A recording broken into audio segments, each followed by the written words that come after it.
Môre, Maar mami. is die koffie lekker? Ja, dat was lekker. Ek wil net gou by jou hoor.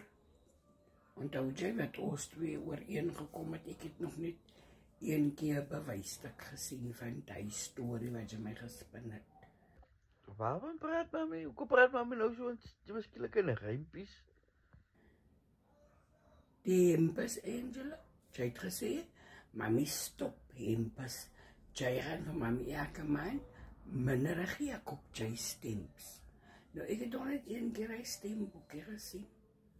Mei, June, July, August, September. Oh, lekker, mami gesê ek gaan uit so. Nee, Angela, Maar mami so aan is nog eens Kersfees. die toon is 'n Filistyn. Jy sê die kinders hier raak, dis ek gefrit. Daar nie 'n dag wat ek net kan kalmte. Ek soek net die stemboekie of die VK.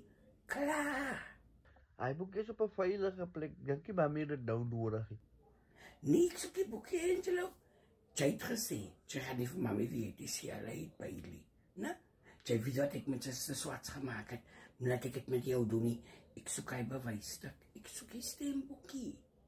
Die winkels gooi koue vleis specials. Ek wil my koue vleis gaan kry. Hy boekie is vir Kersfeestyd, nie vir die winkels se koue vleis spesialie. Fok! Gee dit! Dis 'n boekie.